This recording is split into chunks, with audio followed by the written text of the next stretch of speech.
ஒரு வழியாக நம்ம இந்தியன் சினிமாவோட மோஸ்ட் ஆன்டிசிபேட் அப்புறம் ஹை பட்ஜெட் மூவியாக ரெடி ஆகிக்கிட்டு இருக்க ரமயானா படத்தோட ட்ரைலர் இப்போ ரிலீஸ் ஆகிருக்கு. ஸோ அந்த ட்ரைலர் எப்படி இருக்குன்னு சொல்லி இப்போ நம்ம பார்க்கலாம். ஃபஸ்ட்டு இந்த ட்ரைலர் எடுத்துக்கிட்டோம்னா 4 மினிட்ஸுக்கு மேலே ஓடிக்கிட்டு இருக்கு டியூரேஷன். ஸோ மோஸ்ட்லி எல்லா ஸ்டோரியும் ரிவீல் பண்ணிட்டாங்க.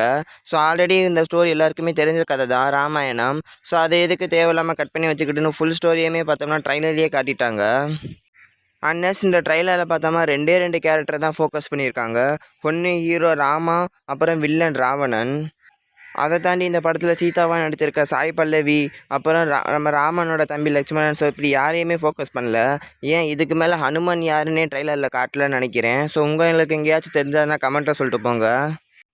அன்னஸ் இந்த கதை என்ன தான் தெரிஞ்ச கதை, ஆல்ரெடி பல வாட்டி பார்த்ததா இருந்தாலும் நான் இந்த படத்து மேலே ஒரு பெரிய எக்ஸ்பெக்டேஷன்ஸ் வைக்க காரணம் வில்லன் ராவணன் தான். ஏன்னா ராவணன் ரோலில் யாஷ் ப்ளே பண்ணுறாரு. ஸோ அப்படி இருக்கப்போ நம்ம பார்த்த எல்லா சீரியல் ஏன் படத்துலேயுமே கூட ராமன் பாயிண்ட் ஆஃப் வியூலேருந்து தான் ஸ்டோரி நகரும். ராமன் என்ன செஞ்சாருன்னு தான் பார்த்தீங்கன்னா ஸ்டோரி போய்கிட்டு இருக்கும். இந்த சைடு ராவணனை பெருசாக காட்ட மாட்டாங்க. ஆனால் இந்த மூவியை கண்டிப்பாக ராவணனை இறங்கி நிறைய எக்ஸ்ப்ளோர் பண்ணுவாங்கன்னு நான் நினைக்கிறேன். அப்படி ராவணனை கொஞ்சம் எக்ஸ்ப்ளோர் பண்ணி நிறைய சீன்ஸ் வச்சு காட்டினாங்கன்னா கண்டிப்பாக இந்த ராமாயணம் என்ன தான் தெரிஞ்ச கதையாக இருந்தாலும் கொஞ்சம் போர் அடிக்காமல் போகும்.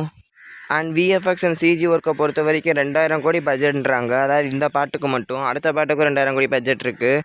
ஸோ அப்படி 2000 கோடி பட்ஜெட்டுக்கு இது ஒர்த்தான்னு கேட்டிங்கன்னா நான் இல்லைன்னு தான் சொல்லுவேன். ஏன்னா இது ஒரு பீரியடில் நடக்கிற ஒரு ஸ்டோரி தான். ஸோ ஆல்ரெடி பார்த்தோம்னா இதே மாதிரி ஒரு பீரியட் போர்ஷனில் நம்ம பாகுபலின்னு ஒரு பெரிய படத்தை பார்த்துட்டோம். ஸோ அதில் என்னமா விஎஃப்எக்ஸ் அண்ட் சிஜி இருக்கும். ஸோ அதுக்கு ஈக்குவலாக கூட இது கிடையாது. ஸோ மேபி ஃபுல் படமாக ரிலீஸ் ஆகிறப்போ கண்டிப்பாக இன்னும் குவாலிட்டி இன்க்ரீஸ் பண்ணியிருப்பாங்க. ஸோ அப்போ வெயிட் பண்ணி பார்ப்போம். ஸோ ஃபைனலாக என்னோடய ஒப்பீனியன் என்னென்னா, நான் இந்த படத்தை ராவணன் எஸ்ஸுக்காக தான் பார்த்தோன்னா வெயிட் பண்ணிக்கிட்டு இருக்கேன். ஸோ நீங்கள் எதுக்காக வெயிட் பண்ணிக்கிட்டு இருக்கீங்கன்னு சொல்லி உங்கள் ஒப்பீனியனை கமெண்ட்டில் சொல்லிட்டு போங்க.